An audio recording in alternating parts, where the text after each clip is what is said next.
It's The Drive on The Fan.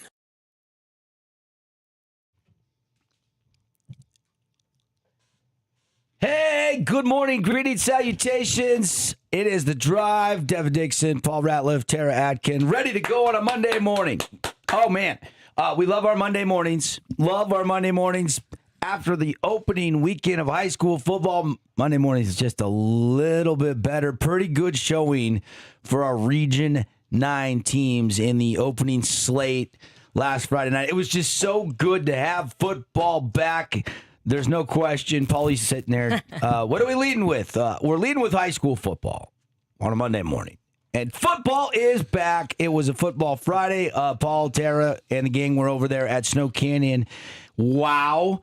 I was watching that as I was driving back to my house from the Crimson Lone Pink game, and I ended up watching second overtime and the third overtime on my phone, standing in my garage. I didn't want to go inside. I didn't want to leave my phone. I didn't want to walk. I just wanted to lock into what was a thriller at SC on Friday night. We saw four, including Snow Canyon, four of our six Region 9 football teams pick up victories in week one. Yes. Yeah, that's good. Four Very good. out of six. Hey, we've had some season openers where we have not won 4 out of 6. There has been some years where we have struggled in the preseason. Sometimes we have some really tough, you had teams playing up a classification, sometimes playing up 2 classifications, as was the case with the Crimson Cliffs Mustangs playing 6A powerhouse Lone Peak. We'll get to some of the highlights and reaction. I want to start with the game that ended up being the game of the week, and that was the game you two were at. I mean, defense was optional. Offense was a must, it sounded like, in this game. What a shootout. Yeah, that's right. I mean, when you look at the Kenny was nice enough over at Snow Canyon to hook me up with their press box stats thing, and I've got it pulled up here. Just the numbers in this game were much like a Madden video game. The Rasmussen quarterback for the Spanish Fork Dons, 25 of 34, 382 yards, 6 touchdowns, and 1 interception through the air. And then when you look at Parker Olson, he didn't have a game to sneer at all. 32 of 42, 402 yards, 5 touchdowns, no interceptions. He also added 2 more touchdowns and 73 yards on the ground. So this was a statistical bonanza. I mean, everybody was making plays, whether it be Lounsbury, Colby Lamro, Harvey Matthews in the run game, and then Brett Beathers and Isaiah Thompson and Brody all had 89, almost 90 yards plus. 131 for Beathers and 2 touchdowns, 107 and 2 touchdowns for Isaiah Thompson. So the receiving core was locked in. They were getting open. Lounsbury had 11 catches for 89 yards. I mean, they were doing whatever they wanted against the Spanish Fork defense, and Spanish Fork was doing pretty much anything they wanted against Snow Canyon. So it was kind of just 2 offenses that were truly hitting on all cylinders. Like when you hear that phrase a lot in football and sports, they're hitting on all cylinders. Everything's going right. Like, this truly was an example of no defense could stop the other team. Well, it was interesting because I was getting scores early in that game, and it was, 20-7, Snow Canyon. And I was like, oh, Snow Canyon's at home. They've got some athletes. Yeah. They're going to pull away. And that was not the case. I looked like a half hour later, and all of a sudden, Spanish Fork had retaken the lead. And then it was kind of a seesaw battle that entire second half. Second half, it went back and forth. I was getting whiplash checking the score updates on my phone. In the first half ended with fireworks as well. A 79-yard catch from Nixon Warren, who I think Desert Hills plays Spanish Fork in a couple weeks, I was told. That this kid Nixon Warren's going to make his mark throughout the year. He had 268 yards on 10 catches with 5 touchdowns. Pretty impressive stuff. Yeah, he was our player of the game had Spanish Fork pulled off the win, because there was just no other Don statistically that put up those numbers. So Rasmussen, the quarterback, did an amazing job getting him the ball, but that was a kid that could not be guarded by anyone on SC. And SC had a couple guys, and Isaiah, Brett, Lounsbury, yeah. those guys were having their way as well. So. 64. I got to throw the score out there for our listeners that might have missed it. Maybe you're out of town over the weekend, or you didn't get out to a game, or you didn't watch our coverage. 64-62, Snow Canyon prevails. Here is the final sequence here. Take me through this, Tara, Paulie, because you guys were over there live. I was watching this, but you were in the stadium. This was about as thrilling of a finish in a season-opening game as you could ever script up. Right, Yeah. and this is the third overtime. Spanish Fork had just scored and missed the 2-point conversion. They weren't able to convert. Now it's By the way, was it Lounsbury? Who was the guy that came up and made the tackle on the 2-point conversion for Snow Canyon? One of their outside DBs or safeties? I mean, it was an incredible open field tackle, kind of one-on-one. Yeah, it was. To stop him at the 1.5 yard line maybe or so. I'm trying to think if I can't remember if it was Lounsbury on defense as well. Did he play a lot of defense in that game? He did play a good amount of defense, for sure. So Snow Canyon outlasts Spanish Fork. This is how it sounded down the stretch. These are the final two plays. How about the play calling for brand new offensive coordinator Cody Johnson of Snow Canyon? I mean, you scored 64 points, and you drew up play after play when it mattered most in overtime that worked. Yeah. And they had a big penalty the start of the third overtime that put them kind of behind the chains instead of first and goal from like the 5. That backed them up on that hole, and they were able to overcome it. And here is Caden and Paul over at Snow Canyon with the third overtime touchdown. The senior, can he deliver? He'll go handoff. Lounsbury. Lounsbury's got a lane, and he's in. It's a touchdown, Snow Canyon, and they tie it up in triple OT. The legacy of Lounsbury grows. You snuck in a little word wizardry there, didn't you? I did. It was 3 OTs. I was running out of zings. But the legendary of Lounsbury. Legacy. The legendary legacy of Lounsbury. You needed one more L in there. Yeah, I could have added another. Yeah. Hang on, Mike. What are we waiting for, TA? I'm trying to get the next play. Oh, the next clip. Oh, we'll buy you some time. Yes, I'm playing with the word wizard here. We can fill for you. How about Parker Olson? 402 yards. Not 1, not 2, not 3, not 4, not 5 touchdowns. 5 touchdowns. I mean, the league lead in the state, or the state leader, through 6 over the weekend in the season opening game. So one shy of the high mark in the entire state of Utah, all classifications. 64-62. Now that tied it. Lounsbury ties it. And what do you do as a follow-up? Well, we're going to play it for you. Here we go. Hang on. Let me start it back over. Okay. It's still a tied game. You got to score this 2-point conversion. Snap is away. Olson's looking to pass. He dumps it off, and Lounsbury's there for the Snow Canyon win, 64-62. And the bench rushes the field. The legend lives on. Number 12 carries them to the victory. What a win. What a game. What a season opener in the jungle. Unbelievable. When do we start calling the football stadium the jungle? That's something I'm doing myself, baby. It's the basketball arena is the jungle, so now the jungle has moved outside. Yes. I mean, wouldn't it make sense? The jungle is outdoor, isn't it? Last time I checked. Yeah. I just didn't. I've never heard that before. Making stuff up. I love it. Yes, I'm legend, making and breaking the rules, baby. The jungle. Well, I mean, what a game! Yes, what a game. Nixon Warren was incredible in the loss. 10 catches, 268, 5 receiving touchdowns. Yeah, wow. He had one right before the first half. I think I already mentioned it, but that was kind of like, wow, what are they doing defensively? But he was just running by everybody. You can't. And then the Rasmussen kid, the quarterback, put it right on his hands. It was a dot right on his hands, and he just runs it in as time expires. Shouldn't be shocked that Spanish Fork has a good offense. I mean, we saw them, in the state championship a couple of years ago, putting up over 50 in that losing effort when Crimson came back and stole that state title game away from them. That's right. But Brody Lounsbury, 13-yard touchdown run there in triple overtime. He catches the swing pass, and Parker Olson and the boys taking care of business. That had fireworks written all over it. Any other takeaways from that game?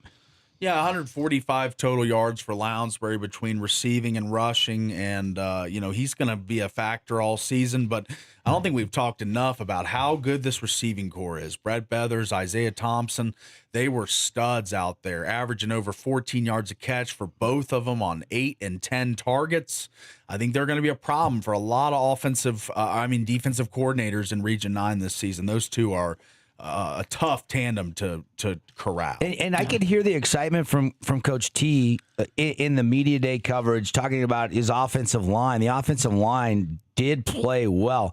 Yeah. I do think they got some work to do on the defensive side of the ball. Anytime you give up 62, that's a little bit of alarming for that side of the ball. Yeah, especially on your home field. You just really don't want this team to be like a one-dimensional team. You want them to be able to score and stop the other team. I mean, last year we saw Pineview kind of be that same formula, score a ton of points, but they couldn't stop. Yeah, you got to have teams. a complete offense, defense, and special teams if you want to win a state title. That's right. And they've got a state championship-worthy offense. Yeah, absolutely. And I just looked it up, and it was Lounsbury with the stop on the 2-point conversion. That's what I thought. Yeah, I think I remember seeing that. It was late on a Friday night, but I was like, man, he popped on the film there at the end of that game. Right on the goal line. Big time players making big time plays. Did he have over 200 yards rushing? I remember his goal from media day. He wanted over 200 yards rushing. He had I bet he had over 55 yards. How many? 55 yards rush. Yeah. How many total yards did he have? Like 145. Okay, so he was a little shy of the total yardage too. But yeah, you trade that for a win any day of the week. That's right. You'll take it. Like I mentioned, 4 out of the 6 teams won. Jump over to other game, not a win for a Region 9 team. One of the 2 losses, and that was Crimson Cliffs playing a team that, in Lone Peak that, man, has some players. Cruz Christensen, some experience coming back at quarterback. They got the Dylan Sykes wide receiver that's committed to the University of Utah that transferred into Lone Peak from Rancho Cucamonga. They had this Stroshine kid. His dad runs a gym up there in Lone Peak, and he's just a little beast linebacker. He's a really good baseball player, too. Yeah. They just had a lot of big guys in the trenches. Their defensive front behind defensive coordinator Ryan Denny was really, really strong. And Crimson had 2 trips to the red zone in the first half, and one was an interception just underthrown by Tanawai Andresen a little bit.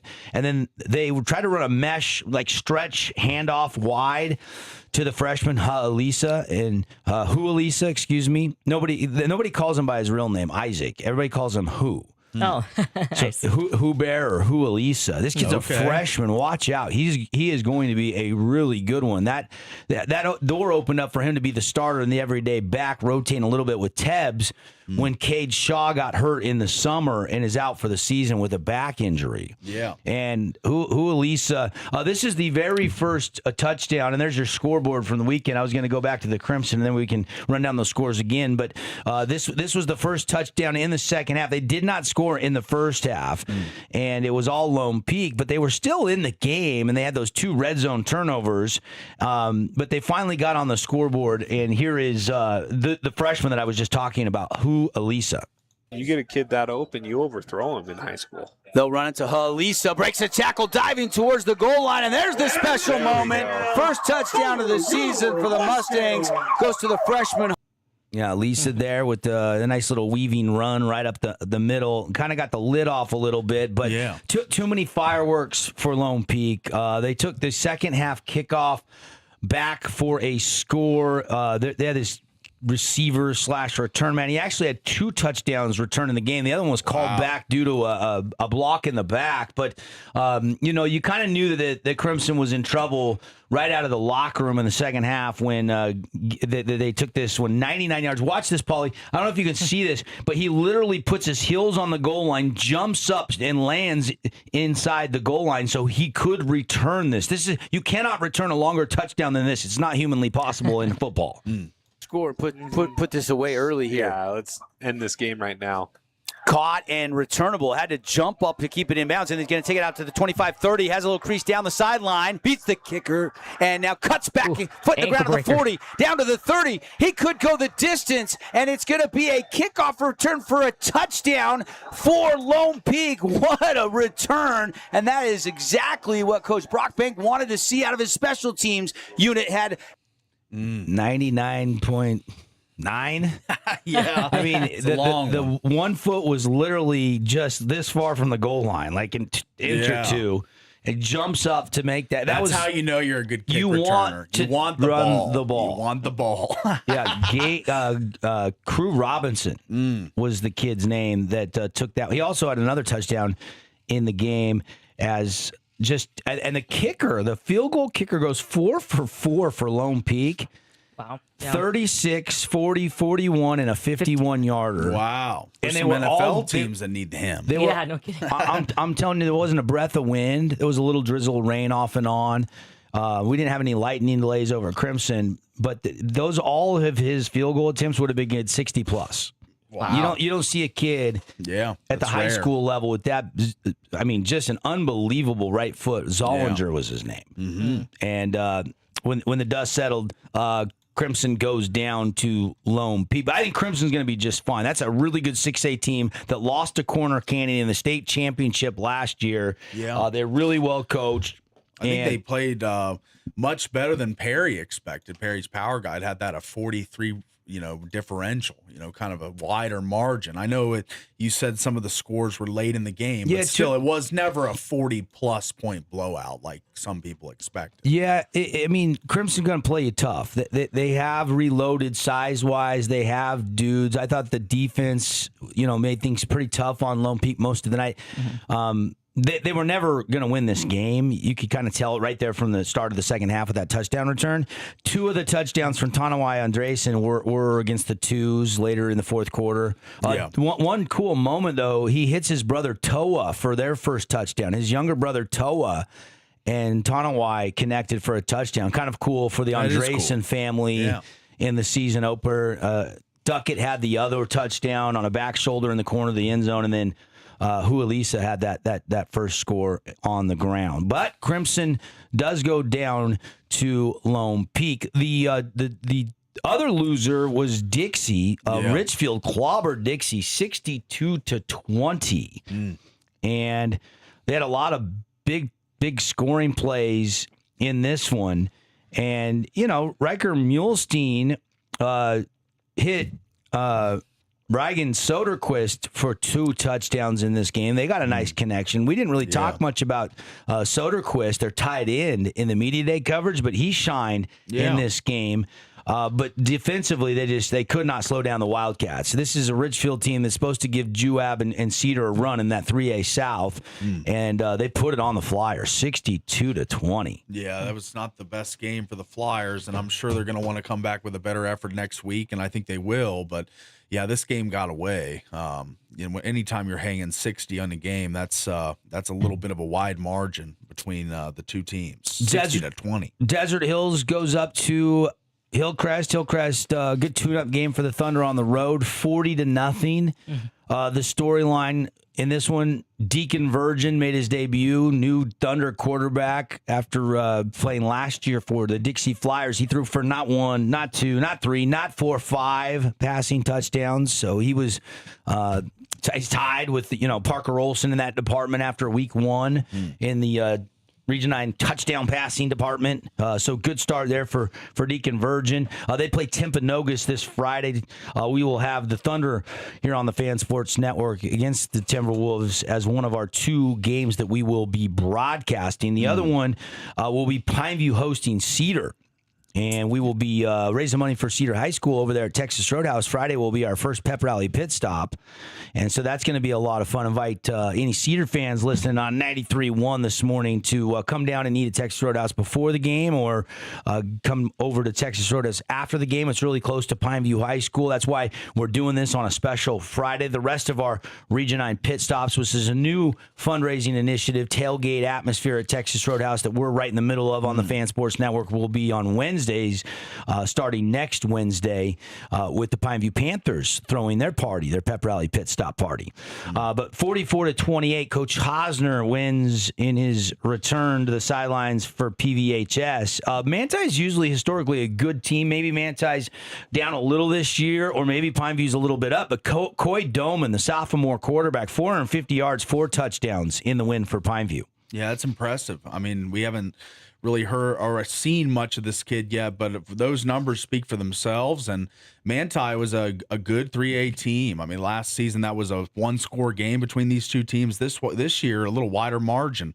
Good to see Pineview start the season off well. The other Region 9 team getting it done, Hurricane 47, Virgin Valley 12. This was an hour later start. Yeah. I was tracking this the entire first half, and Virgin Valley actually scored first, but it was all Hurricane after that. They scored 21 points straight in the second quarter. Titan Borchard had 2 touchdowns, a 48-yard reception, and a 29-yard run. R.J. Allred had 2 more on the ground for Hurricane. Drake Gines scored in the game. Yeah. Cowan looked good running the offense. The defense was pretty stout. Tanner Matu, last count I had him at 3 sacks in the first half alone. Wow. So watch out. He's going to try to set a Region 9 sack record this Might year. do it, yeah. For Hurricane. So those are your Region 9 games from over the opening weekend around the state of Utah. Cedar, of course, played on Thursday, beat up on Wasatch 29-19. So Canyon also winning in their season opener as well. Some of the other games around the area. So we are off and running. Good to have high school football fired up. And now we're just a little over 2 weeks away from August 29th. What are we, 12 days away? How many days is it to August 29th? 12 days. 12 days from college following suit and getting started. And then what do we have? September 9th is the first NFL game. That's a Wednesday night rematch of the Super Bowl in Seattle and New England. So college football. Gonna be a good one. Getting going soon, and then the NFL soon to follow. So we are getting into the fun time of year to talk sports with you here on the Fan Sports Network inside the Findlay Hyundai Studios. All right, we'll take a break. We do it every Monday on a Monday, usually always second segment. Big deal, no big deal. We'll scan the globe. We'll tell you what stories were a big deal, what were not from the weekend in sports when we come back on The Drive.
Welcome back to The Drive on The Fan. Hey, we're back, everybody. Thanks for sticking through the break. Off and running here on a Monday morning. Monday Fun Day, baby. Show today brought to you by Zag. Protect your phone better. Get screen protectors. They come with a lifetime warranty, phone cases, all your accessories for your phone. Deck it out. Did you know if your phone is dead by 2 o'clock, you might just need a new battery in it? I think they're $74 for a brand new battery, so you're not having to charge it all the time in your car, at the office. You know, your phone's always dying. You can go and get a new battery put in at Zag as well. Lots of benefits stopping by to St. George or the One Cedar City Zag. All right, let's do it. We only do it once a week. So this special segment, we do this one for Paulie because Paulie wants to throw some curveballs at Tara and I. We'll do some bonus balls back at Paulie, and we will tell you what's a big deal or not from the weekend.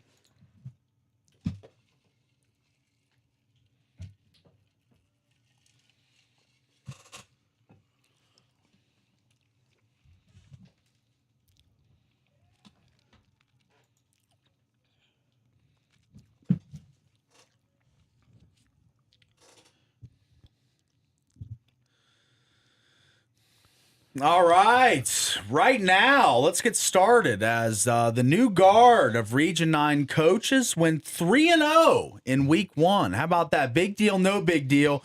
Coach T, Coach Baldry, and Coach Hosner. Coach Hosner, who's not really a new coach, but he's returning. Yeah, so 5 we'll years. we'll give him that in that 3-0. So Yeah, big deal, no big deal. Debuting as his second stint as head coach for Pineview. It was the first game for Coach Haws in 5 years on the sideline as the head man at Pineview, where he used to roam for over 20. So I would consider that it's a return to the sideline, no matter how you want to dice that. I will go big deal on this one because, you know, week 1, I kind of say this, you know, about golf tournaments, right? You can't win it on the first day, but you can certainly lose it.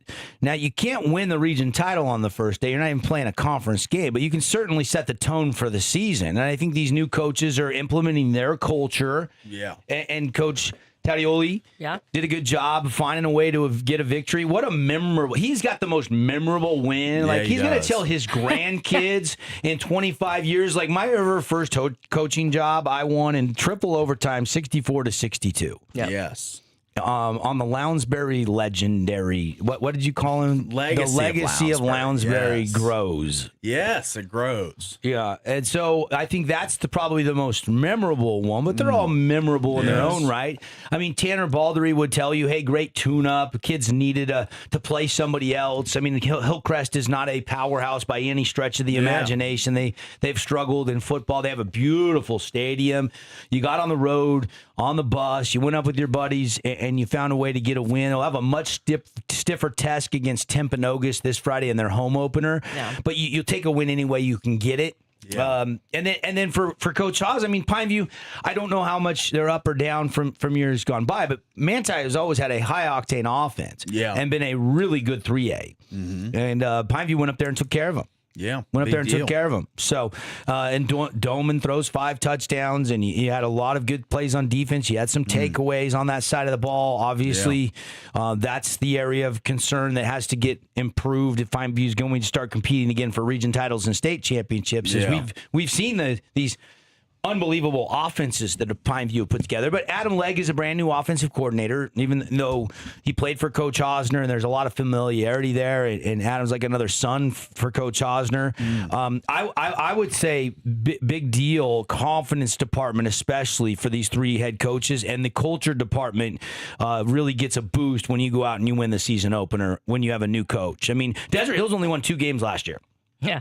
Yes. Under Coach Tapps. It was not a good season. Mm-hmm. And so for Tanner Baldry, who's been on, that staff for under 3 different head coaches, Rick Berry, Mark Murdoch, and Coach Tapps, for him to get his first win in his first try, huge. You guys saw and called Coach. I mean, I don't know if you got to see a reaction. Was he ecstatic? Was he somber? Did he? Just the whole sideline. Was he cleared. gassed? It was kind of hard to see where he was in the fracas, but it was still. I'm sure he was riding the wave and enjoying the night. So of the 3, I'm sure Coach Hosner was the most business as usual, but it still had to feel good for him to get back on the sideline and pick up a W. Yeah. Coaches like to win. They are competitive by nature. That's why they coach. Yeah. So yeah, I'm going to go big deal on that. I don't think we'll get any arguments from TA on that one. No, that's a All big deal. Yep. No arguments. All right, let's go to the next one here. Joey Logano picks up his second win in a month as he surges across the finish line to win the Cookout 400 at Richmond. Yeah. Richmond, VA. Stand up. I mean, look, it's like golf. You win. It's hard for me to say no big deal, but on a Saturday night when, preseason football was back, high school football was back, there's a lot of NASCAR gets lost in the shuffle for me about this time of year until the chase and the playoffs begin. And All right, he did, I understand. I was watching a little bit of this. Which is shocking to me. I mean, my guy was Chase Elliott. He finished 5th. Yeah. My son's a big Blaney fan. I mean, I saw he finished 13th. But, and I always liked Richmond. It's a fun track to watch. It is. But, yeah, I mean, I did not watch this race out of sight, out of mind. Like, in the middle of June and July, I'm all in on NASCAR. But then we get to football season, and it takes a little bit of a back seat until the playoffs roll around. All right, I understand. Good for Logano, though. Second win in a month. Yeah, he's always in the mix to win, even if it's late in the season and make a charge and get in the chase. I mean, he's won it before, and he can win it again. Yeah. Show these young pups what's up. He can still drive a race car. All right, let's go to the next one here as Scotty Scheffler wins the St. Jude FedEx Cup by 2 shots over the field. Big deal, no big deal, winning yet another tournament for Scheffler.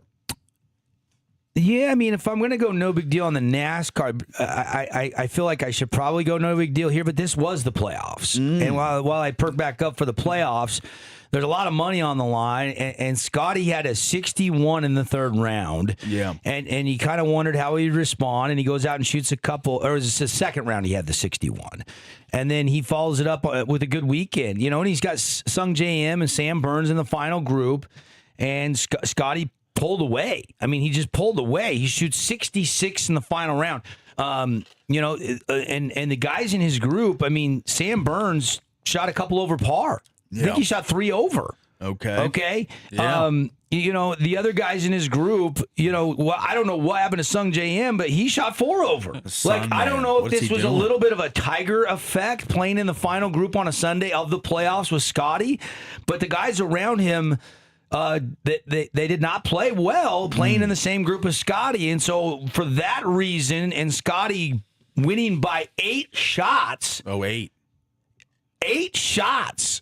Siwoo Kim ended up in 2nd place at 9 under. Scotty shot 17 under par. Wow. Okay, so that is domination on a Sunday. For that reason, it is a big deal. And nobody has ever won all 3 playoff tournaments. So Scotty's now 1 leg down. He's kind of like going for his own little golf's version of a Triple Crown. All right. Nobody's done that.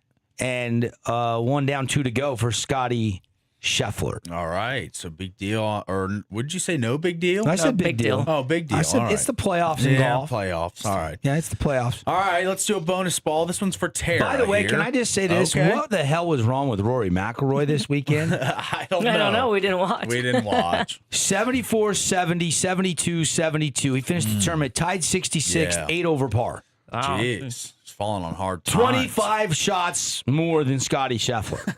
Jeez. All right. Well, that is what it is. Rory needs to have a better tournament next go, I'd say. All right, now let's go to the bonus ball for Tara here.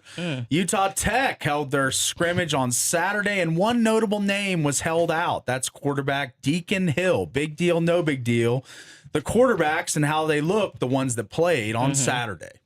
For Deacon Hill, who I think is probably the best quarterback they have, I'm going to say no big deal because it is more just precautionary. I think he's going to be ready to go. He had just a little bit of a scare in practice, hurt his hand. He was coming through on a pass and hit a defender's helmet. So I think it's more precautionary. So I'm not worried yet. However, CJ Tiller looked really well in the scrimmage this weekend, and so did Barbin. But I think if Deacon, for some reason, isn't ready to go, I'm just kind of the feel from from the scrimmage.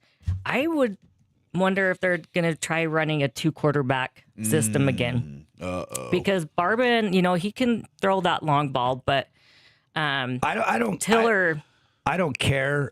But Paul's expression said it. Says it all. I don't care in the preseason. Yeah. But like they say, if you don't have one quarterback and you can't clearly name a starter, you have no quarterback. Quarterbacks. Yeah. Barbin did look pretty good in the scrimmage.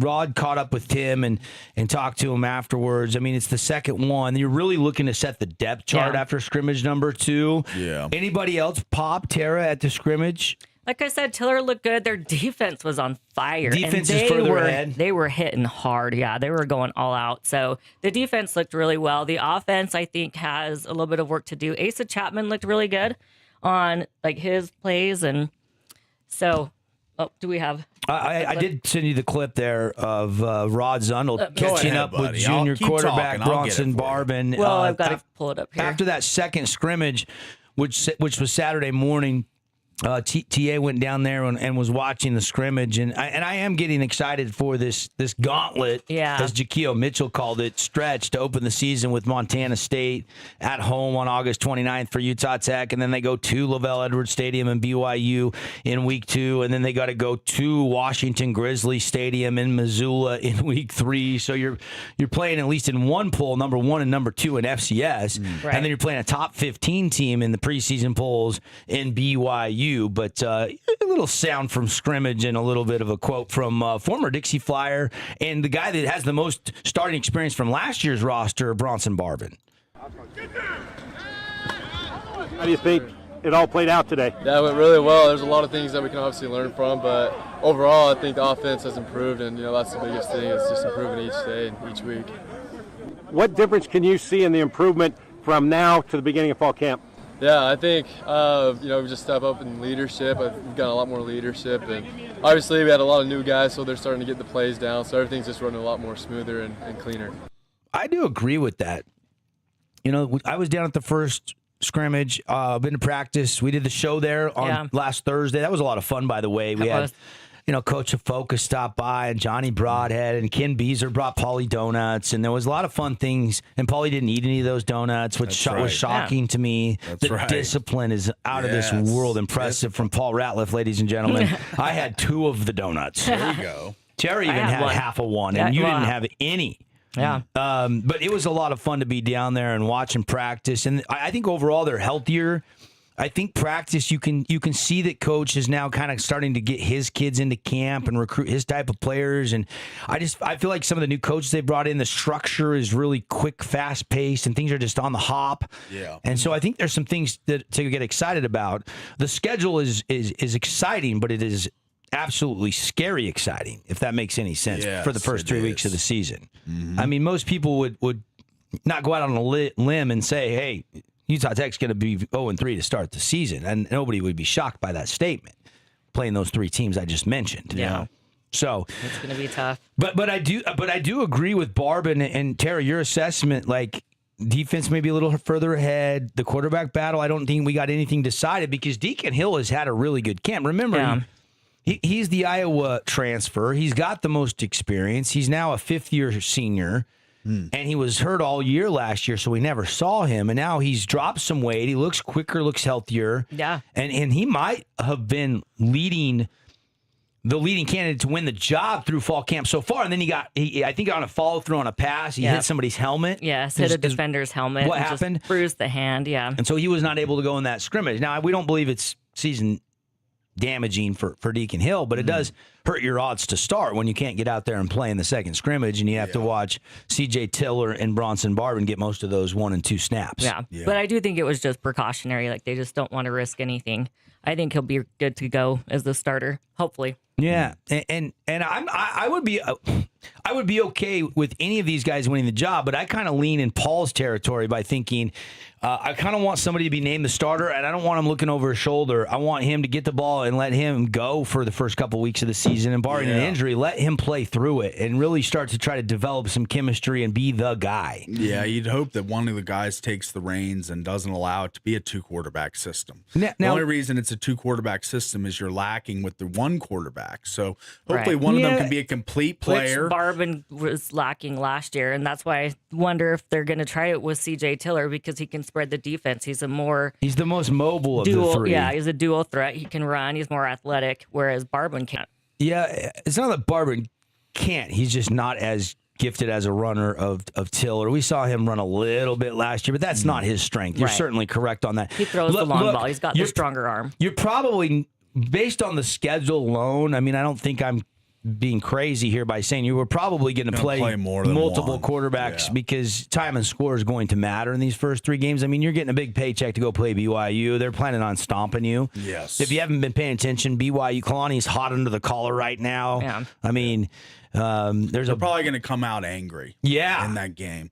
And it's a 47.5 point spread in that game, but I would not hesitate to potentially look at BYU because they're going to be angry in that game. They've never ran the score up on in-state games against FCS teams. Yeah. But your 2s and 3s in the second half are still going to want to make plays and show coaches some tape what they're capable of. That's right. It's going to be interesting. I worry for in a game like that, the physicality is another level. And I just hope that there's not too many injuries. We need to make it out of that game healthy if you're Utah Tech. Yeah, so for sure. Yep. All right, that's big deal. I got one deal. more bonus ball. Okay, I got more a bonus ball. One more bonus. I talked about this a couple weeks ago, maybe a month ago, but BYU, per Joe Tipton of On3 Sports, is the favorite. One school has emerged as a front runner to land Jackson Kohler. BYU still missing a center. The Michigan State big man is from American Fork High School, located 14 miles from BYU's campus in Provo. He's also Mormon, and there's a strong draw for him to return home after spending 4 years in East Lansing. That comes from Joe Tipton. Big deal, no big deal. BYU might have just found their center for the next season. If he gets the 5th year. If he gets the 5th year. Yeah, correct. I mean, he's already played 4 years at Michigan State. He averaged I think I looked at his stats. He was 12 and a half. Yeah. And almost averaged He's a double-double. almost a double-double guy. Yeah, it was 9 rebounds. And look, everybody's been getting that 5th year. Yeah. And we know BYU is one of the guys that would love to bring him home for that 5th year, but Kentucky and Kansas want him too. And Louisville, a couple other schools in the mix. But Tipton is saying BYU has emerged as the front runner. He's from American Fork. Yeah.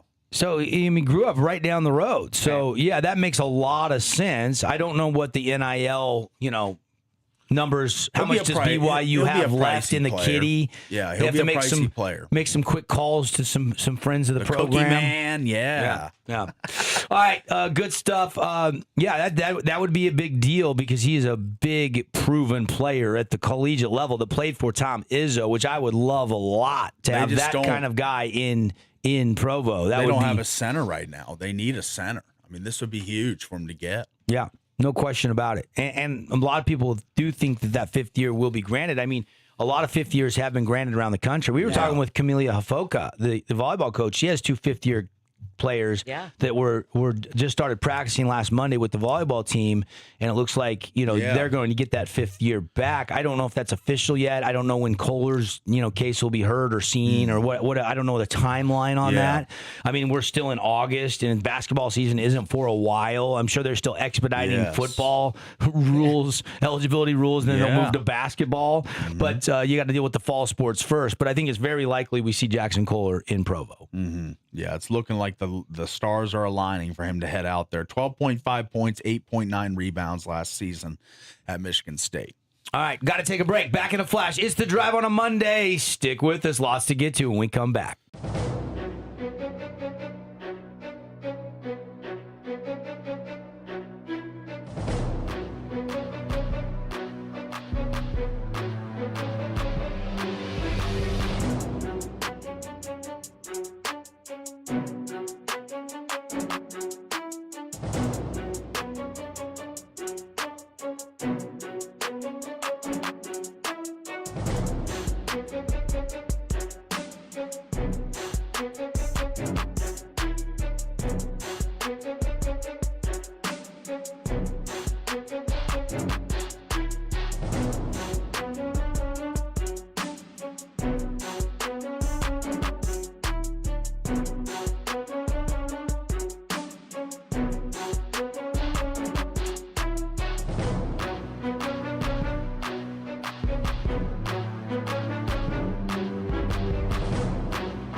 Welcome back to The Drive on The Fan.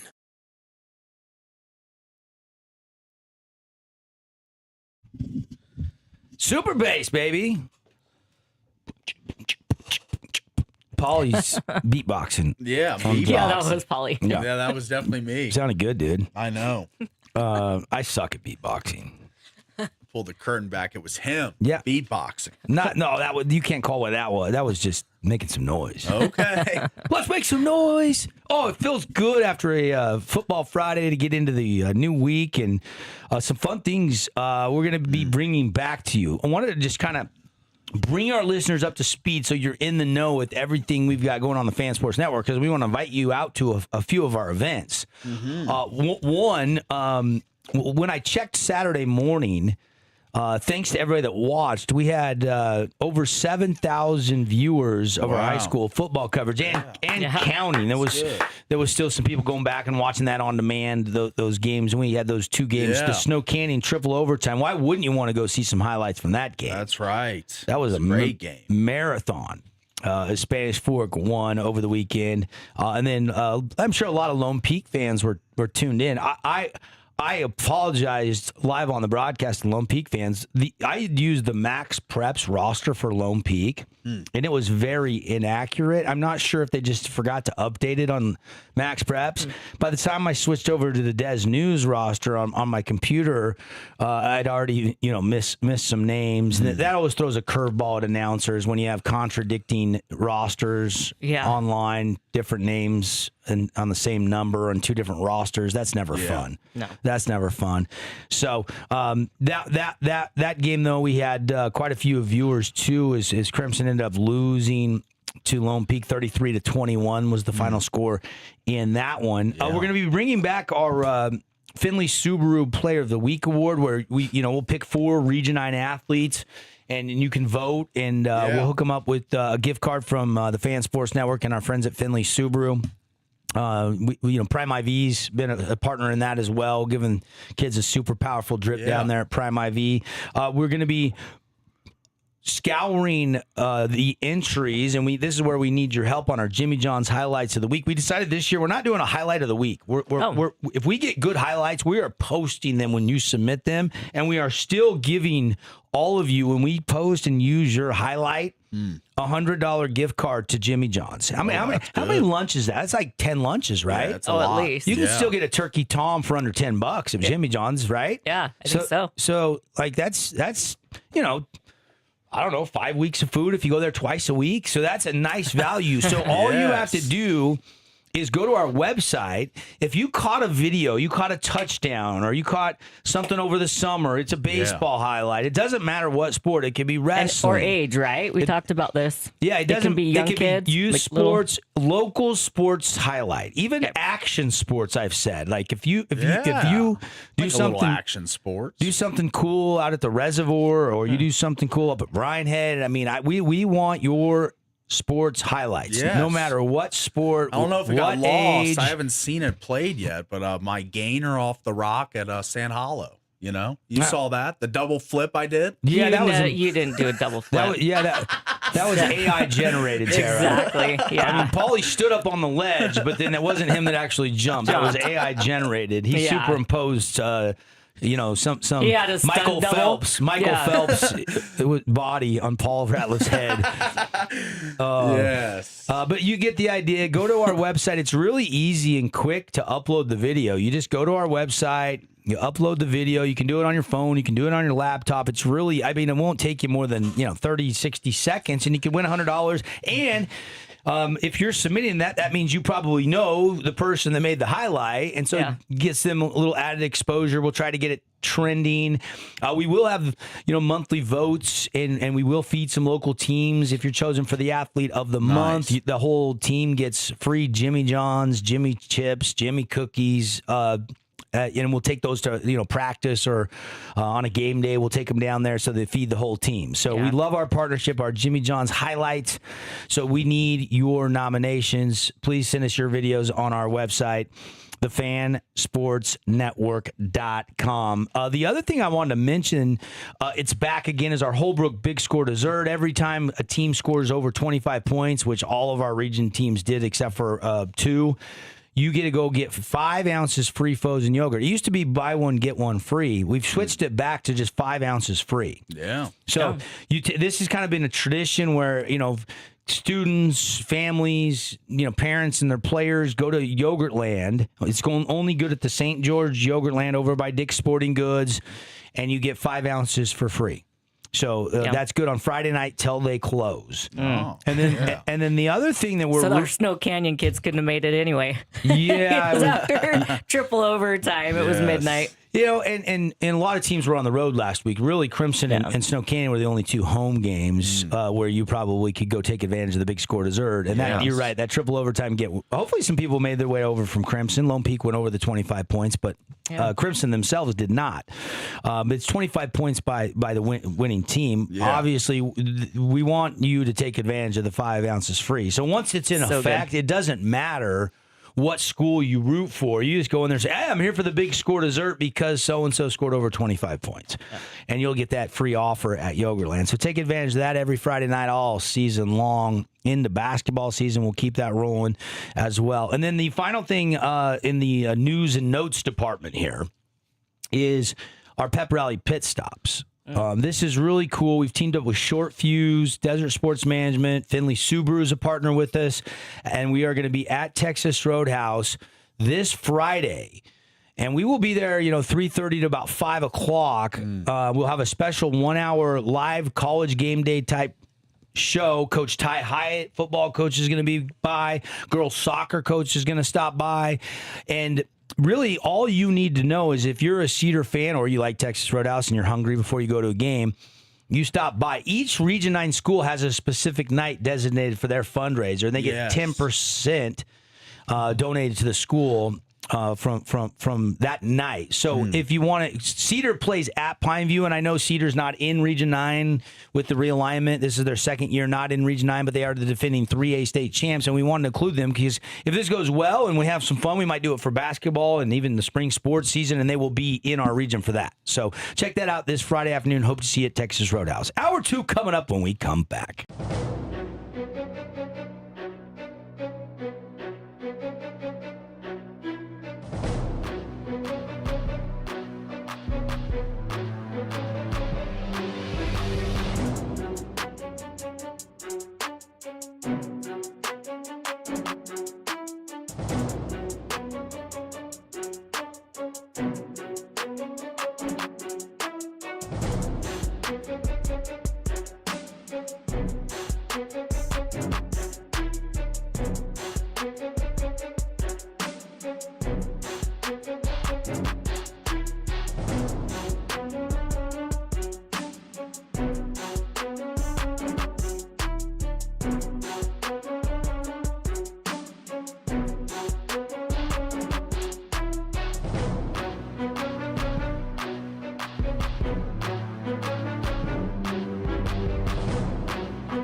Welcome back to The Drive on The Fan.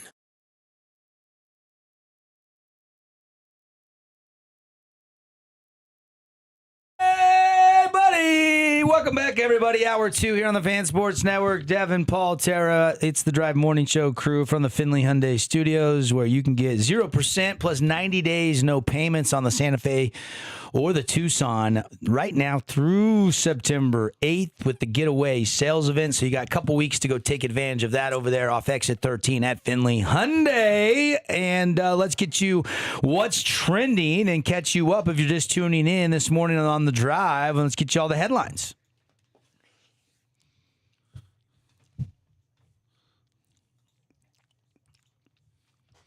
Well, big focal point for us is high school football was back.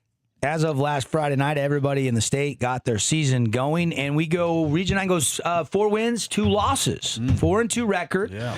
The losses. Lone Peak 6A school gets past Crimson 33-21. I think respectable final score for the Mustangs. They didn't get blown out. They had a couple red zone turnovers that hurt them from scoring. Didn't score in the first half. Defense played on a real good effort game. They were on the field a lot. They got tired at the end.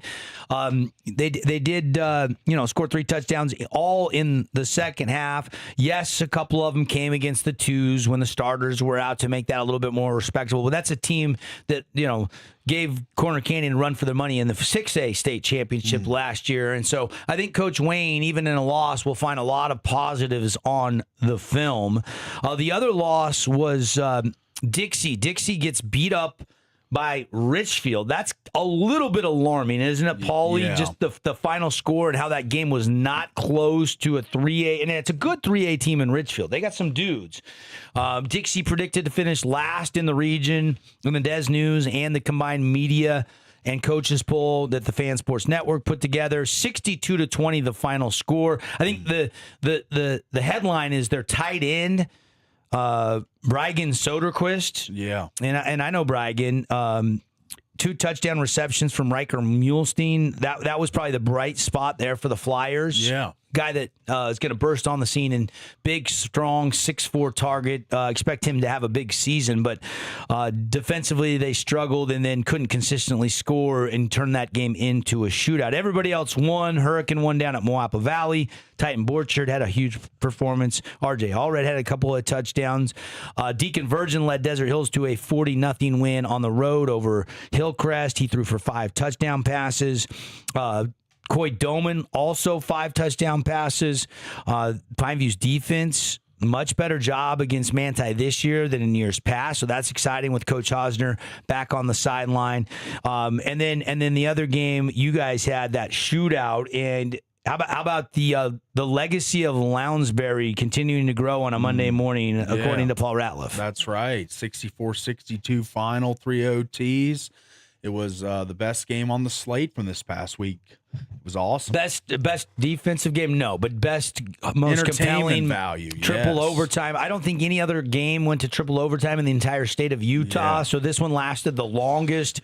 And man, that bus ride back to Spanish Fork had to be a little bit frustrating to have that game within your grasp and have Snow Canyon take it away with a touchdown. And then they had to get the 2-point conversion after in triple overtime Spanish Fork had failed to do so. And here is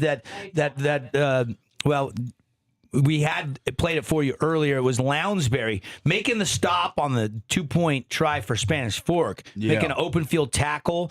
Then he runs it in from 13 yards. And then Lounsbury gets a swing pass and takes it in for the 2-point conversion. So Brody Lounsbury with a lot of heroics there late in that game. Yeah. Of course, Isaiah Thompson had a good game. Beathers had a good game. Parker Olson threw for 5 touchdowns. How about 3 Region 9 quarterbacks throwing for 5 touchdowns? That's pretty good. In the season openers. Yeah, that is good. Coy Doman, Deacon Virgin, Parker Olson. Unbelievable stuff. A really, really good crop of quarterbacks in their debut games this year to start the season off. Yeah. This is the final play in triple overtime. This was about 11 o'clock Friday night? I don't even know what time this. I was standing. I was already home from Crimson. You guys were still on the broadcast. Yes. And this is Caden and Paul over there with the winner chicken dinner. Still a tied game. You got to score this 2-point conversion. Snap is away. Olsen's looking to pass. He dumps it off, and Lounsbury's there for the Snow Canyon win, 64-62. And the bench rushes the field. The legend lives on. Number 12 carries them to the victory. I don't know if you guys noticed this. What a win. What a game. What a season opener in the jungle. Unbelievable. Olsen actually changed his arm angle, and that defensive end was in the passing lane. He had a sidearm that. Yeah. I mean, I know that's only like, an 8-yard completion. He's just swinging out to the backfield, but you got to be careful not to have that ball batted down. I didn't notice that as much the first time I watched that clip, or the second, but this is probably the third or fourth time, and I kind of noticed. Yeah, it was kind of a side. Just a little flip quick to make sure that defensive end did not get a big mid on it and knock that down. So great performance from Parker Olsen and the Snow Canyon Warriors as they get the walk-off victory, 64-62. Other headlines from over the weekend: Joey Logano wins in Richmond. Yes, we'll see him in the chase. Yes, in a few weeks. Caught the end of that race. Yep, and saw him take the checkered flag. Good for Joey. Scotty Scheffler wins the first FedEx playoff tournament. The St. Jude's out in Memphis. 17 under. Wins by 8 strokes over the field. Took a 2-shot lead over Sam Burns and Sung J M into the final round. Ends up winning by 8. Both those guys shoot way over par. Yeah, that was disappointing for the Sun, man. Was hoping he'd contend a little better. And how about this? I mean, I just feel bad for this dude at this point. Jamal Adams, the Prez, will miss another season-ending injury in the preseason. I mean, this dude just can't get out of his own way when it comes to non-contact injuries. Another non-contact injury suffered in the Vikings' 13-10 victory over the New York Giants. And I was kind of a little bit bummed when Seattle decided, after trading so much to get him away from the Jets, that they didn't end up keeping him. And then he goes to the Raiders for a year with Pete Carroll, gets hurt. Now he's in Minnesota, gets hurt. Like, he was hurt with the Seahawks. Some guys just don't have very good injury luck, and Jamal Adams is certainly one of those guys. Yeah. I think it's 3 season-ending injuries for him in his career now, so it's disappointing for a guy that's super talented, but just the season ends before it ever really begins. Yeah, unfortunate for him. Yep. Other news and notes from around the world of sports.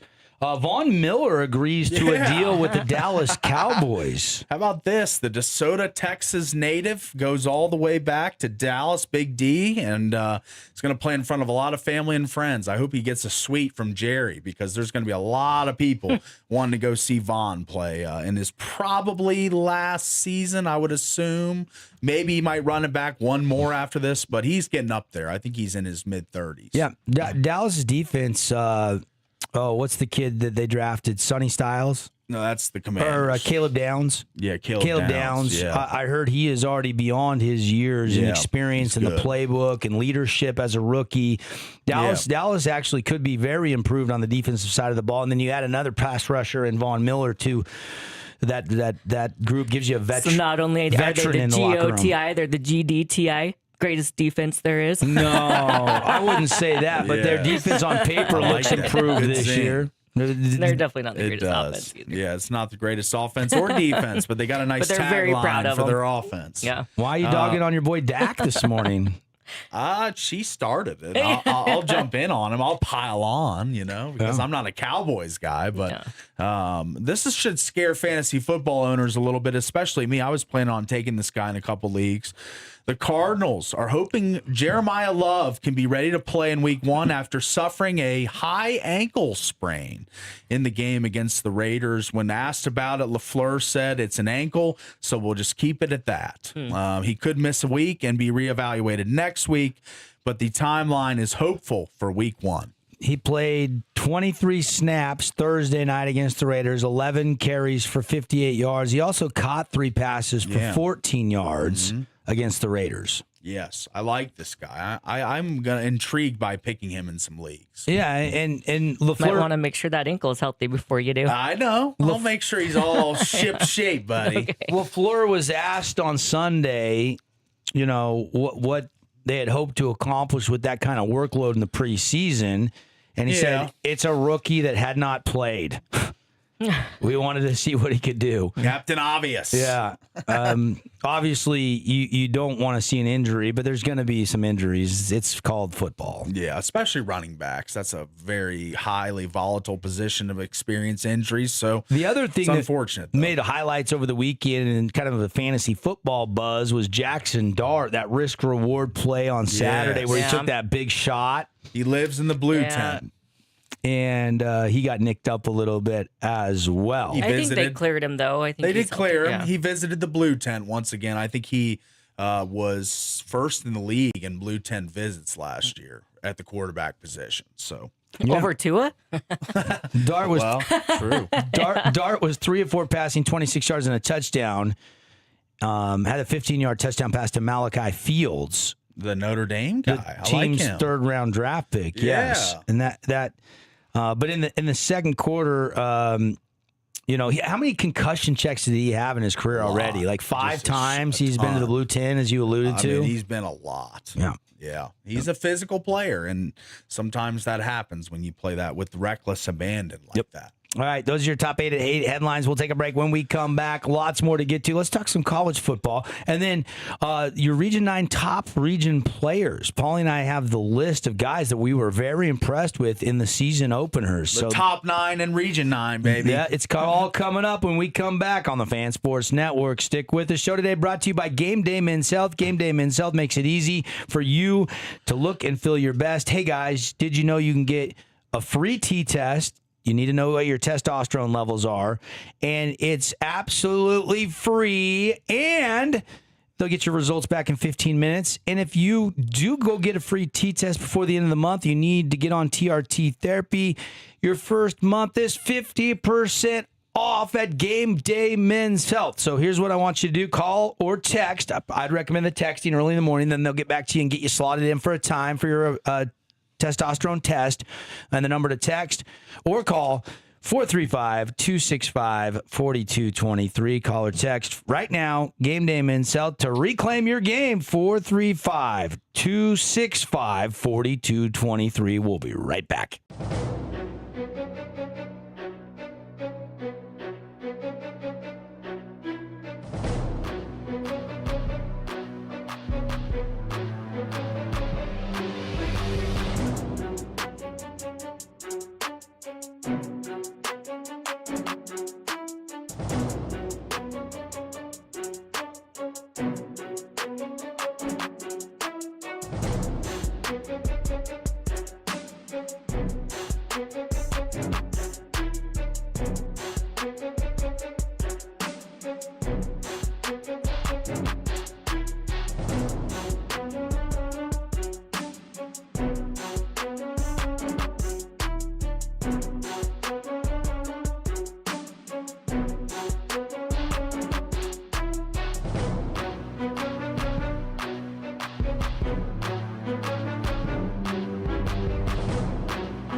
Live in the Findlay Hyundai Studios. What's going on? Devin, Dixon, Paul Ratliff, Tara Atkin. Good to be in on a Monday fun day for you. We love our Mondays. Everybody sometimes dreads Mondays. Yes. Not us. We get up bright and early, and we get to wake up talking sports on a Monday, and we have football to react to. We're going to give you our top 9 Region 9 standout performances from Week 1 coming up here in about 10, 12 minutes. But in the meantime, I was cruising on my phone yesterday as I was watching a little TV last night. I was watching the Mariners-Astros Sunday night baseball game. Yeah, I caught some of that. And me and a buddy were there, and he was doing like his 3rd mock draft in a row on his phone.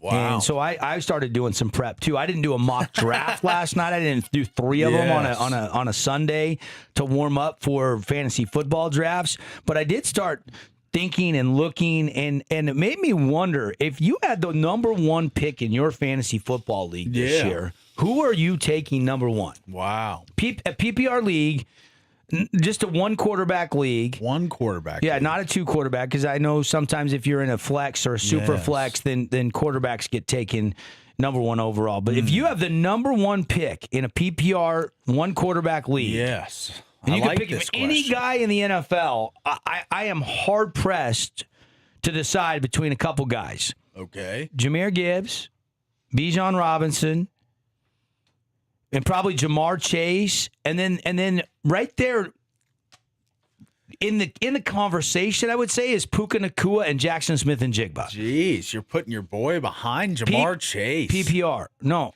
I'm just saying, in a PPR league, those are the 5 guys that I think I would consider for the number 1 pick. Okay. Yeah, I like Gibbs. I like Robinson. I would probably, if I was leaning receiver as my first pick, I'd probably go with either Jackson Smith-Njigba or Amon-Ra. I think he's in for a big rebound year. And then another interesting name in the running back department is Devon Achane. I think that the Dolphins don't have much. He's going to be the focal point of that offense. But not enough to take him number 1. Not number 1. I'm just saying guys that are in the mix to be in some of the top picks. I mean, I would really enjoy getting Devon Achane on my team this year. I think he's going to be... I would take him with my first pick in the 2nd round. Yeah. If I went receiver. So say I did take like a Jamar Chase. Yeah. And then you come back in the 2nd round, and then Achane is there. Sure, I don't mind that. I like him probably more than Omarion Hampton or Ashton Genty. Or Harbaugh's talking 3 running back rotation in L.A., so I would stay away from all Chargers running backs if I'm you. Yeah. But that's just me. You think Saquon has a bounce back year in Philly? You were big on him last year. I did not see him having a great year. Little bit disappointing year for Saquon last year, honestly. The big wild card for me is he's probably the best running back in the league, but he just gets hurt so much, is Christian McCaffrey. Fully healthy last season, played a full 17. Can he do that again with as high of a usage rate as he's had the last few years? He is ranked on a list I'm looking at, Eric Carabelle's top 200 players. He is 15. That's great value for Christian McCaffrey, I think. Yeah. He's a first-round pick in my book. Yeah, absolutely. Absolutely. He catches so many passes as a receiver out of the backfield and in the slot, all kinds of different. They move him everywhere. So I would not hesitate. I've been a guy that stayed away from CMC in the past because of the injury history. But this year, if I have a later round pick in the first round, or a later pick in the first round, I would not hesitate to take him. I don't hate that. I don't hate that. The guy that I think at the running back position with a change of scenery that I'm really intrigued in, that I don't think you necessarily have to take a first-round pick on him. He might go in the first round if there's a run on running backs, is Kenneth Walker III. Yeah. Because Mahomes is coming off the ACL. They still have a good offensive line. Kelsey's getting older. Mahomes might want to hand off a little bit more, stay a little healthier, go a little more play action. I can see Kenneth Walker really playing with a chip on his shoulder this year after winning the Super Bowl with Seattle and then not being part of the long-term plans because they decided to pay Jackson Smith-Njigba record wide receiver numbers. They paid Devin Witherspoon over the weekend record for a cornerback in the National Football League, highest cornerback ever. So he was the odd man out, and Seattle just couldn't afford to pay the running back position. And they needed to because Charbonnet had the ACL. He's not going to be available for the first month and a half or so of the season. And so I'm really intrigued by that. Where would you take a Kenneth Walker? Like, would you take him early second round, or is he a first-round pick in some people's Running eyes? back, obviously one of the most highly volatile in positions as far as injury. So I'm big on drafting quality running backs. If they get hurt, that's just your luck. But I think Kenneth Walker is a late first round, early second round pick. Some guys that I have questions about are some of these receivers with quarterback situations we don't really know about, like Justin Jefferson. What are his numbers going to be like with Kyler Murray as his quarterback? What are Drake London's numbers going to be like with whoever starts in Atlanta's, situation? So Justin Jefferson is ranked between 15 and 20 in most RPI or PPR rankings. I've seen that. Yes, this specific one I've got, he's number 20. Is he a top 20 player with his quarterback situation? And Drake London, number 21 player. Is he wide receiver 7? That's really high for a guy that's quarterbacked by Tua and Michael Penix. I don't trust that situation there. And if Drake London falls to me, I would take a hard pass on him. Yeah, I mean, it just depends on where he falls to. I'm not going too early with him, but he's kind of like a Nico Collins, where I just don't know that I entirely trust him as a people like Collins. As a number 1 receiver, though. As a number 2, sure, I like Collins. And Collins was like London. a number. We did a wide receiver list. I think Collins was like number 8. He was by a the top 10 guy. execs, coaches, scouts. So a lot of people believe in Collins. I'm not a huge believer. What about a bounce back year from TE2? That's Brock Bowers, the only tight end ahead of him, Trey McBride. Injury riddled season last year for Brock Bowers. Would you take him? Yeah, I think with Kirk Cousins and Fernando Mendoza down there, you've got some improved quarterback play. Yeah. I mean, Gino had a bad year last year. There's nowhere else. He did. He's my guy, but I can't protect him from what I mean, happened the last offensive line was atrocious. They went out there and got Leonard Baum, and they've made some moves, and they've tried to shore that offensive line up a little bit. Yeah. So, yeah, I mean, I think behind Trey McBride, I think I would take him. I think I still like McBride better than Bowers. Yeah. I just Jacoby Brissett. I know, but man, Trey McBride does not drop the ball, and he gets a lot of targets. He does. He had 120-something catches He is an last year. integral part of the offense. Now, we saw Clint Kubiak on his way to winning the Super Bowl as the offensive coordinator in Seattle. We saw him use A.J. Barner. We saw him use Arroyo. We saw him use 3-4 tight ends, but he didn't have a guy. Now he's got a guy in Brock Bowers. So how much of the playbook is designed to go to Brock? If you think a lot, then yes, I think he's got a lot of value. In a PPR league, he's ranked anywhere there from 22 to 25 range. And so a lot of people have him very high in the rankings. Yeah, I mean, after his rookie season where he had 112 catches for 1194 and 5 touchdowns, breaking most of the rookie records for tight ends, I think a lot of people thought this guy was on a rocket ship up to be the best tight end in the NFL. I'm ready to buy the dip, per se, in Brock Bowers. I think he had a rough year last year. He was hurt a lot. I don't think you can buy the dip when he's ranked 25 in PPR. He was top 10 last year player in the entire league as far as fantasy goes. What rookies are you targeting? Because this is always the intriguing. Jeremiah Love's got the high ankle sprain right now, we believe, or an ankle sprain of some sort. Ranked number 40 on this list I'm looking at. That is RB12. Marion Hampton ahead of him. I don't like that. There's Love. Obviously, there's Jadarian Price, the late first-round pick that looks like he's going to be the starter in Seattle. Those are probably your 2 top running backs that you're going to target. Mm-hmm. There's really not a ton of other backs.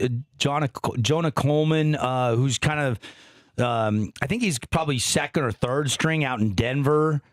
Who's the Williams kid in Washington? What are they saying about him? Antonio Williams? Yeah, he's going to play slot receiver. He's going to start, but I don't think he's going to get a lion's share of the targets. But like before they signed Stephon Diggs, now that Diggs is in the picture, so are you only looking at the big names? Down. Jeremiah Love, Carnell Tate, Jordan Tyson, Mekhi Lemon, Tyson's hurt. I don't trust the quarterback situation in Tennessee for Carnell Tate.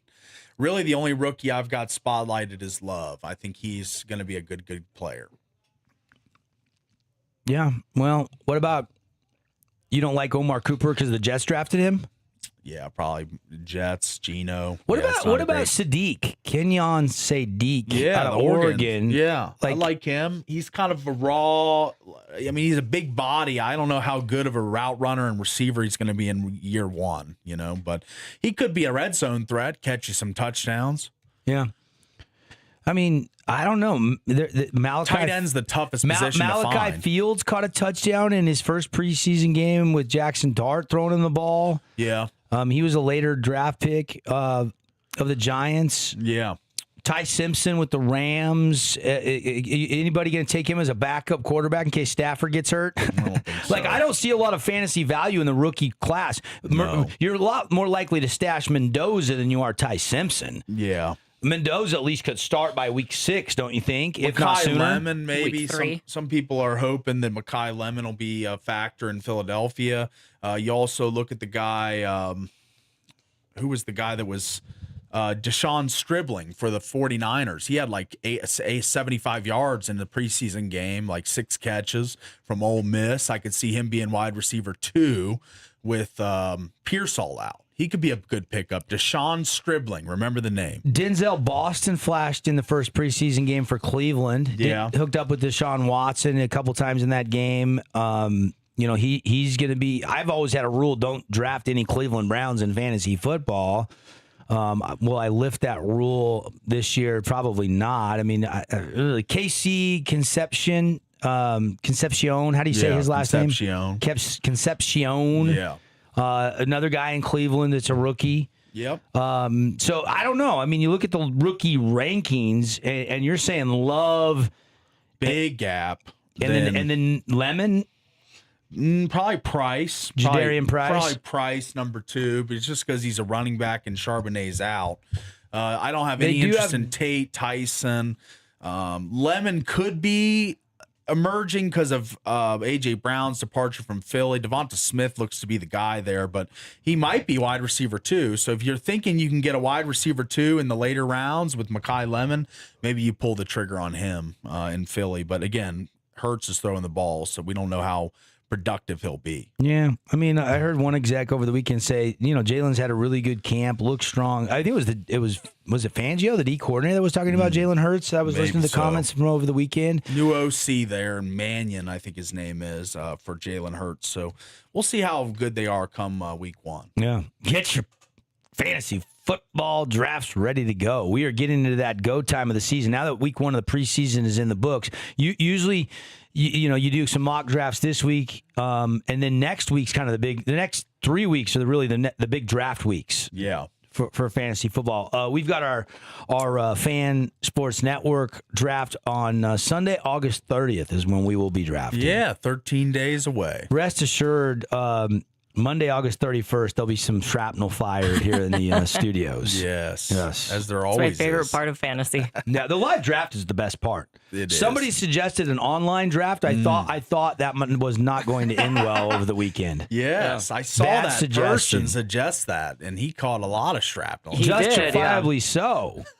You might be in the wrong league if you want to do because somebody ended up with 2 defenses because we did the online draft last year. Who could have that been? Somebody was distracting me, and I defaulted to a defense somehow on auto pick. Yeah, like someone user error. Yeah. Someone. Somebody wearing a pink shirt and a gray Jordan hat. Somebody distracted me. That's the story. I'm sticking to it. All right. Yeah. You stick to it, buddy. Yeah. Everybody needs a scapegoat when you draft a second defense. Like, I've never drafted a second defense in my entire fantasy football playing career. I was literally like counting down for you too. I'm like, I couldn't get it changed. I know. But when you start drafting with 10 seconds to go, it's never a good thing. Yeah. Especially when you give me the 10 count, you're like, Yeah. oh no, here we go. See, and this is why I will never do an online draft in person again. Okay, I like that. You're standing on principles. Yes. I like that because for years we did the board, we stuck the names That's up the there. best. Yeah, I like that. And then we didn't do that last year. We all got together, but we did it online, which was stupid. And it took a lot of people were talking about the fraction of the time that it took compared to the other draft. But The draft is the best part. What is I the know. hurry? I know. Why There's are no we in a hurry. hurry? There's no hurry. Everybody's like, not set in a a hurry. timer, 2 minutes, and you got 2 minutes in the first round and then 60 seconds for every other pick. It's like, you really expect me to sit there and set a timer all night long? Yes.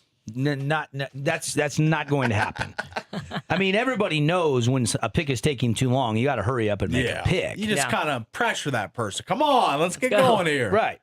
Pick somebody. Yeah. But when you don't have a choice and the auto pick happens, And the when clock time is runs running out down on you, and you got 10 seconds to pick another I defense. mean, that's where you win the league was like the 10th, 11th, 12th round, and you certainly don't need to take a second defense. I don't even know what One round. wouldn't think so, but No. you did. You thought so. No, the that year. computer did. Okay. I did not. All right.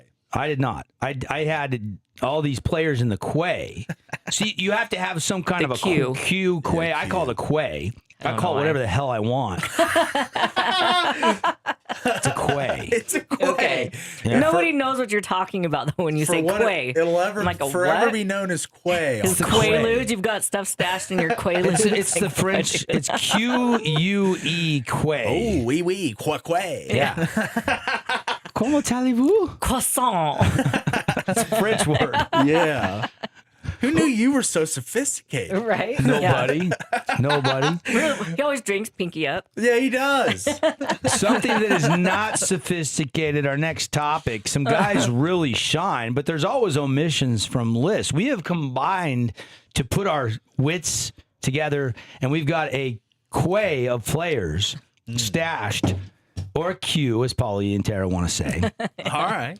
Is it really queue? Yeah. I think it is like Q, queued yeah. up or queue it up or queue. Yeah. Why did I think it was quay? I've called it quay for years. It's Because kinda you're spelled French like- Canadian or Yeah. something. Yes. I don't know. It's kind of spelled like quay, I guess you could say, but I call it what I want. But, yes. but Make a new word. You're making and breaking grammatical rules. yeah, here, buddy. I don't care. Yes. I don't care. We know you it. can't By take the my way you text- can't take my college degree away from me.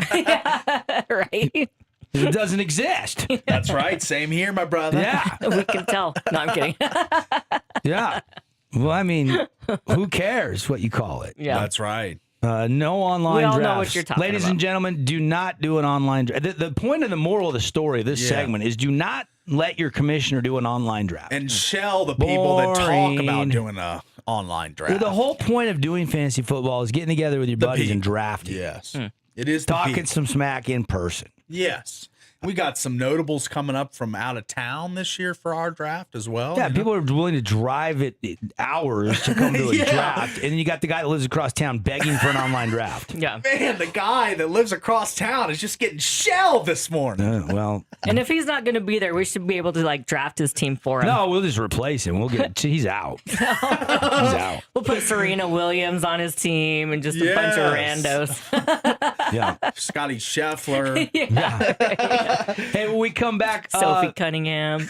our Region 9 top 9 performances from the season openers over the weekend. We'll break that list down with you when we come back on the Fan Sports Network. Don't touch the dial. Show today brought to you by our good friends at Prime IV. Prime IV has memberships with $600 in free stuff and value when you sign up. So you got back in the routine, the kids back to school. Now if it's time to give yourself a little relax, rejuvenation, rehydrate at Prime IV with their membership options. Go check it out or go to the website for all the details. You'll be glad you did. PrimeIVSTG.com or stop on by on Riverside Drive. We'll be back in a flash.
Hey, we're back, everybody. Oh, baby, a Monday fun day here on the Fan Sports Network. Thank you for locking us in, loading us up on the app, on the radio dial, 99.5, 95.3 in St. George, coming at you up there in Cedar City. Good win last Thursday for the defending 3A state champ Cedar Reds. They went up to Wasatch and won 29-19. Canterview got a win in their season opener as well. We're also coming at you 1400 in Parowan.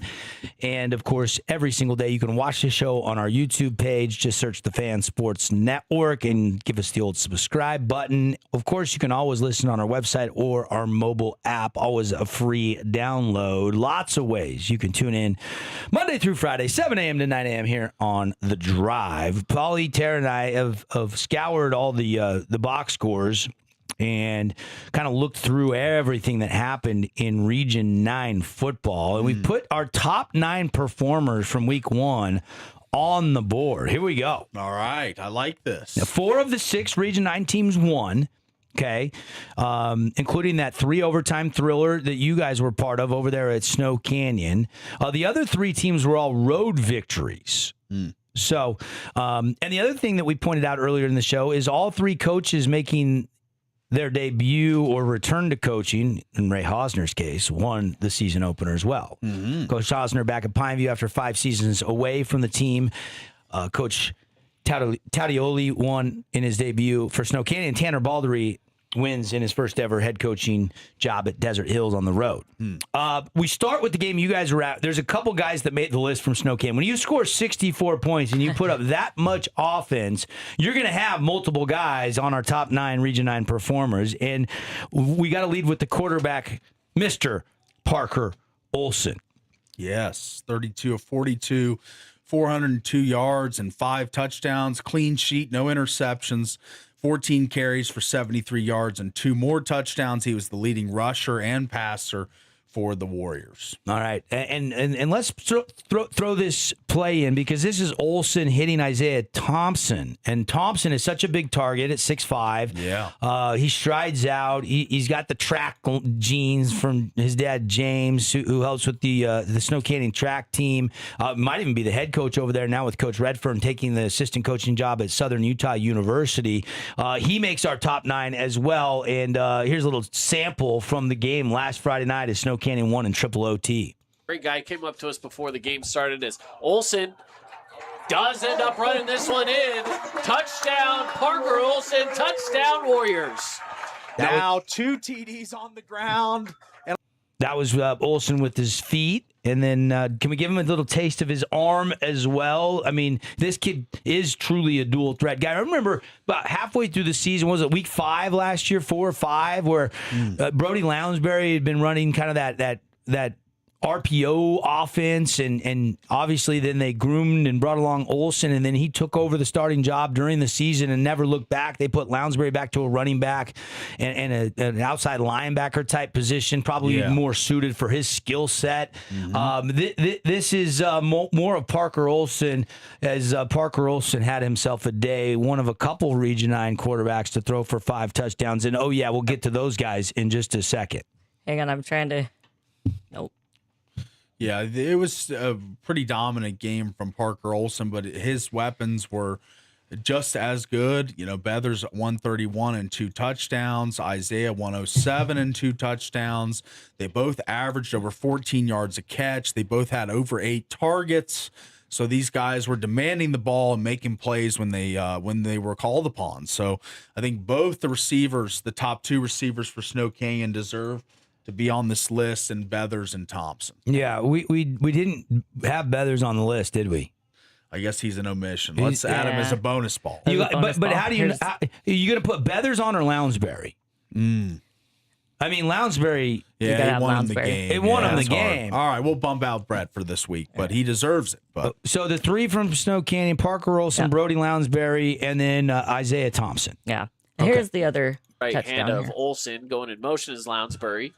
Olson rolling out to the left. He's got some pressure. He bypasses it, looking for the end zone, reaches for the pylon. Are they going to call it, or are they going to say he was out at the 1? They might call him out at the 1. But it did end up being a touchdown. Yeah, it looked like he clearly touched the pylon, didn't he? Yeah. Yeah. Yeah. So big win there. We didn't get you Isaiah Thompson catch, but remember that highlight reel catch he had last year, the one-handed in the back of the end zone? Take me through his touchdowns, Paulie, because this kid is probably. I mean, it was Brock Harris last year in the region that was the big red zone target. I kind of feel like this is now the big red zone target, and he plays for Snow Canyon, and his name is Isaiah Thompson. Yeah, he's got long arms, long strider. He's smooth route runner, and he's a red zone freak. I mean, this is a guy that caught 7 balls. I think almost every single one of them was for a first down. I mean, he just finds ways to get open, and I think we got a play here from Isaiah going into the end zone for a TD. Team. Looking to pass here, get some blocks. Isaiah Thompson, he's going to follow another blocker past the 5, and he's in. It's another Isaiah Thompson touchdown. That play. This is just what this kid can do. That play opened up like the Red Sea parting for him. I mean, that is a perfect wide receiver screen executed by the Snow Canyon offense. Yeah. Unbelievable stuff. So 3 guys make the list over there. All right, let's jump over to Crimson. Only one guy made the list, and that was the quarterback, Tanawai Andresen. Their defense was on the field a lot. They're playing a 6A Lone Peak, but I like the poise. I like the composure. He never seemed rattled. He stuck with the game plan and was able to connect on 2 passing touchdowns in the second half, one to his brother Toa, the other one to his old former teammate Coy Duckett that's now been reunited with him as one of his top targets at wide receiver. And here is this back shoulder throw from T. Andresen. This was a money play where you got to trust your receiver and hope he's going to out jump and make a play in the back of the end zone. Check it out. Ready to go. T looking into the end zone, going up top for Duckett, and Duckett, can he hold on? Yes, he does. He can. What an incredible catch by Coy Duckett for the touchdown from 20. Yeah. Nice. I mean, one-on-one, you're on an island there, and you get good catch. Good adjustment by Duckett. Yeah. Almost reached over the DB's shoulder to secure it, came to the ground with it. And T. Andresen, the 4th top 9 Region 9 player from the weekend. Let's go to Hurricane. Hurricane on the road. Tanner Matua makes the list. This guy is a wrecking ball. He plays both ways, offensive line and defensive line. And all he does is wreak havoc, Paulie. You've seen the film on this kid. We both called a lot of games. He just pops. For a guy in the trenches, there is nobody that pops as much in the trenches coming back for his senior year than I think Hurricane's big number 5'2", Tanner Matua. That's right. I mean, it was kind of a runaway effort, 47-12, but to keep it at 12, a big figure in that is Tanner Matua. I mean, this guy stops the run. He rushes the passer. He's hellacious for any guard, tackle, wherever he lines up center to block this guy. He is one of the toughest blocks in the entire region, and I'd prophesize the state. You know, this guy is really a tough guy to get in front of. I agree. Okay, so there's 5. We got to go 2 other quarterbacks in the region. Not only got wins, but threw 5 touchdowns, putting them tied for second in the state of Utah after the opening weekend. And that is Desert Hills senior quarterback Deacon Virgin. They go out and beat Hillcrest 40-0, and Deacon throws 5 touchdown passes in the victory. That's right. A little bit of a tune-up game here for Desert Hills, but still, you can't dispute the numbers. You can't dispute how precise and precision at the passing was from Virgin. So, yeah, I mean, he deserves to be on the top 9 performers of the week. Yeah, it wasn't top 10 in passing yards, but they didn't need him to be. He was efficient and just scored when they needed to. The other quarterback is Coy Doman. This sophomore is poised to be the next big thing coming through Pineview High School. How about 28 of 46, 450 yards in his first ever sophomore start, and 5 touchdowns, average 16.1 per completion. Wow. Yeah, that's pretty crazy. I mean, this dude, we didn't know a ton about him, but we're finding out quickly that he's going to be a factor this season in Region 9 football for sure. Young, but still very, very talented. So, in Dixie, I know they lose to Richfield, but there was one guy that kind of turned some heads, and that was Brigan Soderquist. Brigan has both touchdown receptions from Riker Muhlstein. And got to give this guy some credit. When you're a tight end, if you get one touchdown the first week, hey, that's impressive. But this is a kid that's class of 2029. Yeah. And he is turning some heads. And I can't believe we didn't get a little bit more on him in media today because he had a breakout week 1 performance, albeit in a loss for the Flyers. Yeah, in a loss, but still very impressive numbers and getting open almost, it seemed like, with a regularity. So he's definitely a name to watch going forward in Region 9 football. So that's 8. And then I was looking at this last one, and I was looking at, Russell Jacobs from Pineview. You mentioned Brett Beathers. We already had Max Yoakum. I thought had a good day. There was a number of guys that you could look to, but when the dust settled, what about Titan Borchard? Yeah, had a big day. I think over 100 yards receiving, if I remember correctly. Let me take a look at the stats. I've got rushing yards. He had 103 in the first game out, so good for him. I mean, I think that one rushing touchdown, one receiving touchdown. Yeah. So he kind of was the Austin McRoberts type player that Hurricane graduated last year, doing a little bit of both. And RJ Allred had 2 on the ground, but yeah, I think Titan deserves it. I think he should be on the list. Was probably not the best player for Hurricane on the field. I think that goes to Tanner Matua. Checked his stats: 7 tackles, 3 sacks. Yeah, led the team in tackles as a defensive lineman. I think all 3 sacks came in the first half too. I think they kind of called the dogs off in the second half with that cruise control win down at Virgin Valley. The other guy I thought about considered. Just misses, probably be the 10th or 11th there. Trey Amico, freshman at Pineview, 2 interceptions in his first ever start at cornerback for Coach Ray Hausner. Yeah, that's big time for a young kid like that. And Miko's had some promise in the younger, the grassroots leagues. He's been a great player for years in the 8th, 7th grade teams. Let's see how he does in the high school level. And he popped in his debut. So good for Trey. All right, that's your top 9 region performers. Couple that just missed the top 9 as well, as high school football is back. We got 2 more games coming your way. How about Pineview at Cedar at Pineview this Friday? We're going to be over there tailgating with our pep rally pit stop at Texas Roadhouse before the game. And so we invite fans to stop on by, get some food, especially Cedar fans, because 10% of the proceeds from that night at Texas Roadhouse will go back to Cedar High School. So if you're a Cedar fan, you definitely want to help your school out, raise a little money, and eat there before or after the game. We're going to have some coaches stop by, and it's going to be our first ever pep rally pit stop on the Fan Sports Network. We'll be live right around 3:30 to 4:30, 4 to 5 o'clock over there, because we got to get done in time to get over and set up for the broadcast.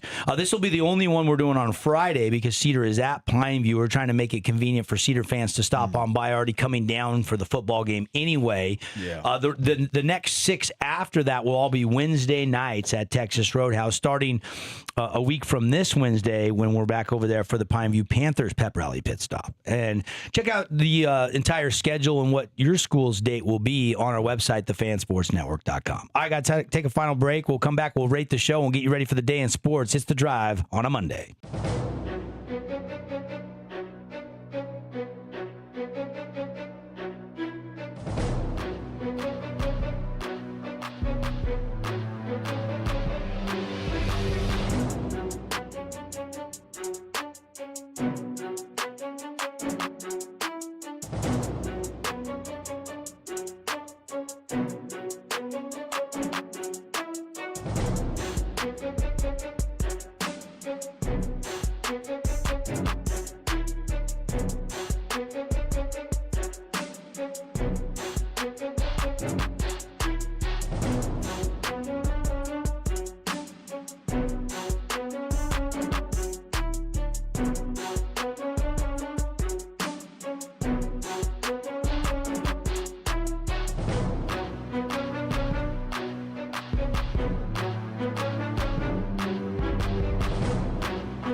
Yeah, we're back here. Final segment for us on a Monday Fun Day. Appreciate all of our great sponsors bringing you the show each and every day.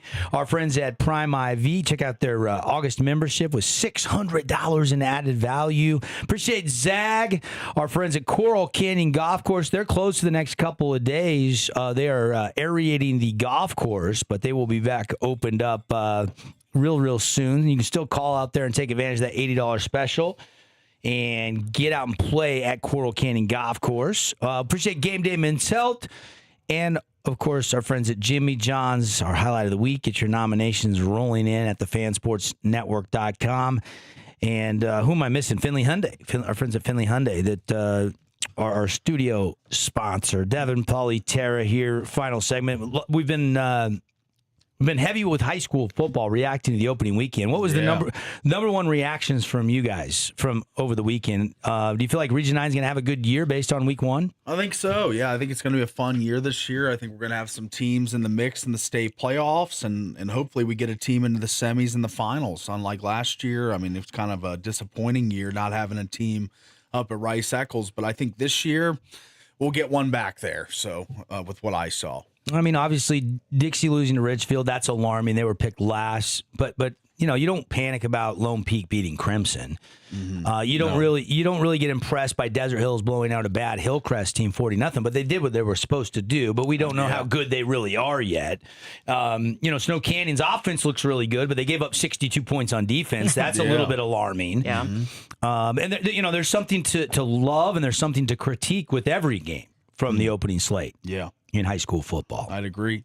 And we'll continue to talk more high school football throughout the week. We'll continue to get you ready with news and notes from Utah Tech and SUU, Weaver State, Utah State, BYU, Utah. We're getting closer to the start of the season for most of our schools. Go August 29th, especially the FCS schools. SUU at Montana State at Utah Tech. That's going to demand a lot of our attention leading up to August 29th. Yeah. So, going to be fun. Paulie, rate the show? Good. I think the high school talk was great. The highlight packages, I'm going to go 9.6. 9.6 from Paulie. Tara, rate the show? Yeah, I'm going to go 9.8. 9.8? I love high school football being back. You got football back. That does quickly make 2 hours in the books, and we are out of time. But we'll be back better than ever tomorrow on a Tuesday morning. Spencer Linton will join Tara and Paulie tomorrow. I won't be in tomorrow, but the guys will have the show as regularly programmed, and we'll see you then.